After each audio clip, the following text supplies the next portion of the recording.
তাহলে কতটা দর্শক আমাকে পছন্দ করে, কতটা এই ইন্ডাস্ট্রির টেকনিশিয়ানরা আমাকে পছন্দ করে, সেই সাথে যারা নতুন নতুন প্রডিউসার আসছে, ডিরেক্টর আসছে, তারা যে কতটা লাইক করছে সেটার কিন্তু একটি জ্বলন্ত প্রমাণ আমি বলি। সো অনুভূতিগুলি ভাষায় প্রকাশ করার মতো না।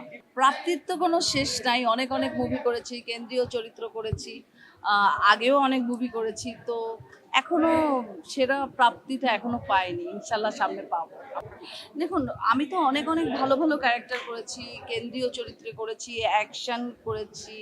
তারপরে একটা মুভিতে যে ক্যারেক্টারগুলি মানে গুরুত্বপূর্ণ ভূমিকা পালন করে সেসব ক্যারেক্টার প্লে করেছি, প্রধান নায়িকা চরিত্র করেছি।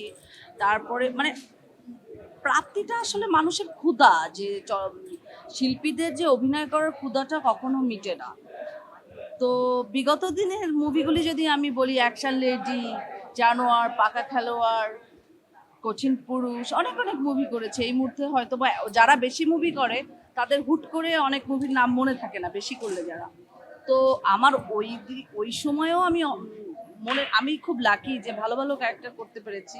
এবং এখনো আমি, যেহেতু আমি পরিণত একজন অভিনেত্রী, আমি এখন অনেক কিছু বুঝি। তখন ছোট ছিলাম, এখন একটু সিনিয়র হয়েছি, বোঝার ক্ষমতা হয়েছে, কোথায় কোন এক্সপ্রেশন, কোথায় কি ড্রেস আপ গেট আপ আমাকে করতে হবে, সেগুলির যেহেতু নলেজ আমার আছে। তো আমি চেষ্টা করব যে আমার শিল্প সত্তাকে আরো সুন্দরভাবে ফুটিয়ে তোলার। তো সেক্ষেত্রে মনে করি যে প্রাপ্তির শেষ নাই।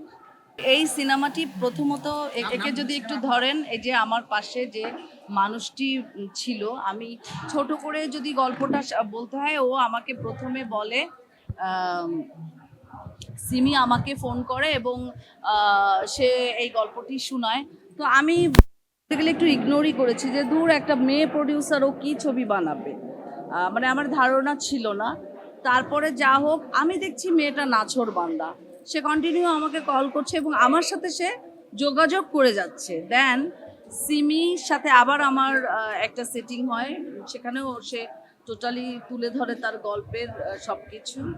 তারপরেও আমি একটু কনফিউশনে ছিলাম, কিন্তু যখন দেখলাম একটা সাহসী নারী, একটা নারী হয়ে একটা প্রডিউসার খাতায় নাম লেখানো, একটা টাকা ইনভেস্ট করা, এটা কিন্তু অনেক সাহসিকতার পরিচয় সে দিয়েছে। এবং তাকে আমি, আমার ধারণা ছিল না শেষমেশ আমি এই ছবিতে কাস্ট হব, বাট আমি দেখছি যে না, সে সর্বশেষে আমাকেই যাচ্ছে। তো তাকে ফিরিয়ে দেওয়ার মতো সেই দুঃসাহস আমি দেখাইনি। অত্যন্ত পরিশ্রমী একটি মেয়ে, মনোবল তার অনেক দৃঢ়। বাসর হবে মাটির ঘরে, গল্পটা খুবই সুন্দর একটি গল্প। স্টোরি ও লিখেছে এবং প্রডিউসার সে, ডিরেক্টর সে, এবং এই মুভিতে সে একটি সুন্দর ক্যারেক্টার করছে। সব কিছু মিলিয়ে আমি বলবো যে খুব নাইস কিছু আসছে। এবং ধন্যবাদ জানাতে চাই আমি সিমিকে। এটা আমার কোনো ক্রেডিট না এই ছবিতে কাজ করার, এটা টোটালি আমি ক্রেডিট গোস টু সিমি।